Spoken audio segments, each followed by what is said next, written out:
Pria cabul ini pun merayu wanita itu untuk melayani nafsu bejatnya. Tapi untungnya Mira menolak hal itu, karena dia ingin mereka melakukannya setelah menikah. Sore itu seusai bekerja, Mira dan Goyo memutuskan untuk pulang ke rumah. Namun ketika itu mereka dikejutkan oleh pemandangan garis polisi yang dipasang di sekitar area pantai. Di situ juga terpampang spanduk besar yang mengumumkan rencana reklamasi wilayah pesisir.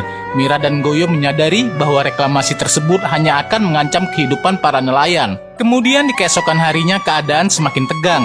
Ketika warga sekitar yang merasa hak mereka dirampas mengadakan demo besar-besaran untuk menolak reklamasi itu.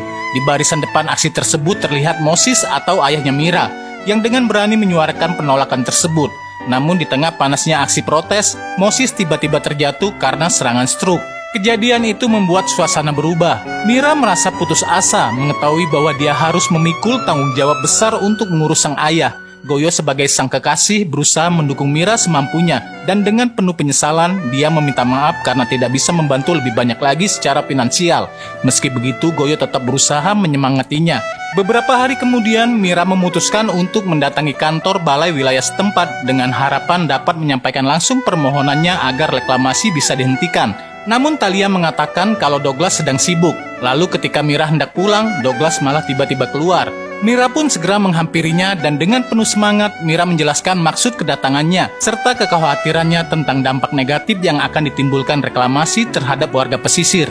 Mendengar cerita Mira yang sangat gigih itu, Douglas justru memberikan tawaran yang tidak terduga. Dia ditawari pekerjaan di kantornya, dengan alasan dia kini tengah membutuhkan karyawan yang gigih seperti Mira.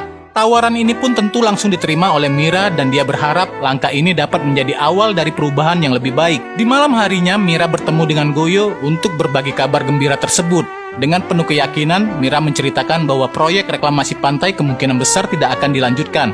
Dia juga menceritakan dirinya mendapatkan tawaran kerja di kantor kepala wilayah. Lalu ketika di rumah dengan penuh semangat, Mira pun memberitahukan bahwa dia akan segera mulai bekerja di balai desa menjadi karyawannya Douglas. Mira meyakinkan sang ayah bahwa pekerjaan ini tidak hanya akan membantu meringankan beban ekonomi keluarga, tetapi juga menjadi bekal bagi dirinya untuk menyuarakan pendapat masyarakat dari dalam.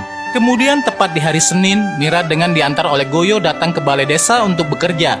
Di hari pertama, Thalia pun menjelaskan secara rinci hal-hal penting yang menjadi tanggung jawab Mira agar bisa menyesuaikan diri dengan cepat di lingkungan kerja barunya.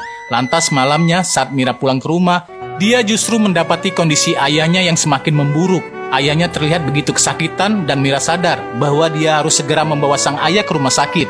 Namun kala itu Mira sama sekali tidak memiliki uang. Dalam kebingungan dan panik, dia pun memutuskan untuk meminta bantuan Goyo untuk diantar menuju ke rumah Douglas. Lantas ketika mereka tiba, ternyata Douglas sedang mengadakan pesta ulang tahun bersama rekan-rekannya di sekitaran kantor. Lalu sebuah insiden kecil terjadi. Seorang tamu tanpa sengaja menumpahkan minuman ke arah Mira.